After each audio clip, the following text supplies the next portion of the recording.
A 12-year-old Richland 1 student has been identified as the child who died after contracting a brain-eating amoeba at Lake Murray earlier this month. The child's family now grieving an unimaginable loss, saying Thursday they have hired an attorney to look into the circumstances surrounding the 12-year-old's death.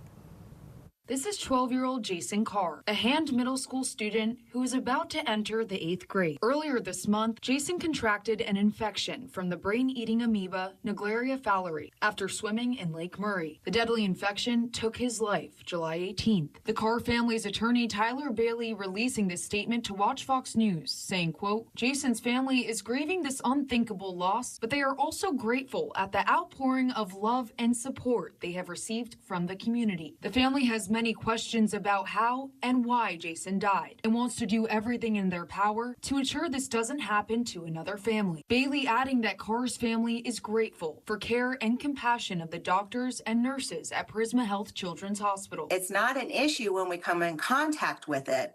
That being, we accidentally drink the water, we accidentally get it on our skin. Where it can cause an issue is if forceful water gets up the nose and is able to cross from the nose into the brain. Once the amoeba travels to the brain, it can cause deadly symptoms in a matter of days. With no federal or state recreational water standards for testing waters for the brain-eating amoeba, the State Department of Environmental Services says they do not test fresh bodies of water for it. Also, exposure to the amoeba is not required to be reported to the State Department of Public Health. According to the CDC, more than 97% of Naegleria fowleri cases result in death. The Carr family hired attorney Tyler Bailey to investigate Jason's death and to help them as they prepare to speak out about the tragedy.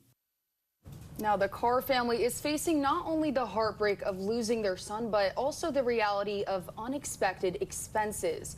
Right now, more than 100 people helped raise about $33,000 to give to the Carr family. They're hoping to collect about $55,000 after clearing past their previous goals.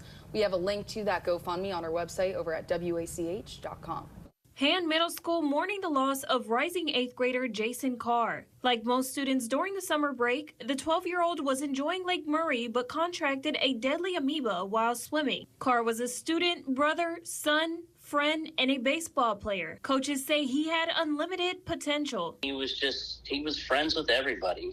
There was no situation that you could put him in. And, I know from, people with him at school being such a good student and being involved in after-school programs and being on the honor roll. That's Ricky Mullohan, one of Jason Carr's travel baseball coaches, talking about how the middle schooler left a mark wherever he went. Mullohan says he coached Carr for several years and he played with his son. It's got to be the most heartbreaking thing that, we've dealt with. It was so easy to see the future for Jaysen and how many positive possibilities there could have been, and it's taken away. Mullohan says the Carr family doesn't deserve such a cruel fate. Jaysen was kind, energetic, and a true gem. I've had a lot of moments this week where, my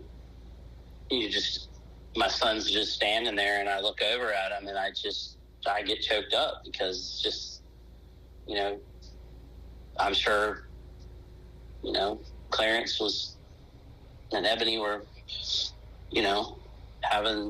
life was moving right along, and then it just seems like all of a sudden you're struck with this nightmare. The Carr family's attorney says no parent should have to bury a child, and the family needs support right now. Please keep them in your thoughts and your prayers because grieving comes in waves. The funeral is what they're focusing on right now, putting their son, laying him to rest, and then they'll turn their eyes to the future and move forward as best as they can. Blue shirts lining up Saturday outside Shandon United Methodist Church in Columbia to pay their respects to 12-year-old Jason Carr. The shirts read in big white letters, Team Jaysen, to celebrate the life of the middle schooler. The boys' former and current teammates putting on their jerseys to support their teammate one last time. Jaysen pushed all of us to be better. He led by example by always giving his best. Jaysen wasn't just my friend, he was a light, and lights don't truly go out. Carr's father, Clarence, wrote a letter to his son saying he was kind, wise, and full of life. The 12-year-old died this month after coming in contact with a brain-eating amoeba while swimming at Lake Murray. Health experts say it enters the body through the nose, and even though cases are rare, they are almost always fatal. Jaysen's father says they are honored to be a part of his family, and he was the best part of their lives. He gave me my drive when I felt as though the world was on my shoulders, when I felt as though I was failing as a leader of my family, as a father, as a coach. There have been times he would just take me to the side and say, "Hey, Dad, you're doing great. I got you." Clarence Carr says the family will never wrap their heads around this, and they weren't prepared. His son had dreams of playing Major League Baseball, and they thought they had so many years left with him. And losing that chance breaks us all over again. We would give anything to have just one more moment with you, to hug you, to tell you again how much we love you. I held you in my arms when you came into this world, and I held you when you left. I will keep holding you in my heart for the rest of my life. Clarence Carr says Jaysen will never truly be gone, and he's woven into every breath they take, so they don't want anyone else to ever have to face the pain they're dealing with right now. The family, along with their attorney, have already launched a private investigation, and now they're pushing state officials to put precautions in place. Our Megan Gagnon was there this afternoon when the family made that announcement in front of the State Department of Environmental Services. A child should not have to lose their life for doing something they assumed was safe. Just days after laying their 12-year-old son Jaysen to rest, the Carr family is now demanding action after their son contracted a brain-eating amoeba swimming in Lake Murray this month. Within days, Jaysen had a serious headache. In hindsight 2020, this was no headache. He was being attacked.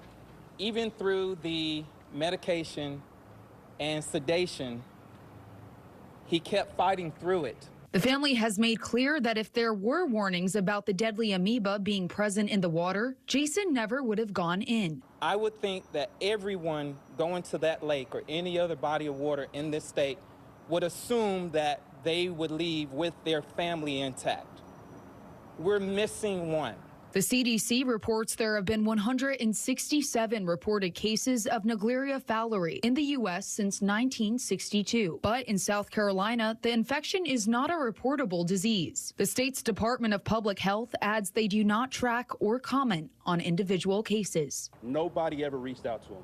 Not one agency head. There's no questioning of where Jaysen was swimming and playing in the water to figure out where this happened. An independent investigation is being conducted by attorney Tyler Bailey. He says his team is doing the work that state officials should be doing. Bailey wants the Department of Environmental Services to test all bodies of water, including lakes in the state. The state already has a mechanism in place for testing bodies of water. They've done that for our beaches because our beaches are what attracts tourism, but our lakes is where the residents go.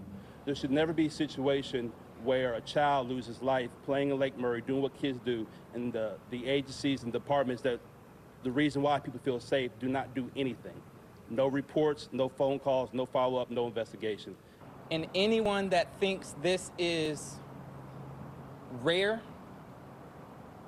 should possibly put themselves in our shoes. Unbelievable courage there for that family to stand there and talk about this.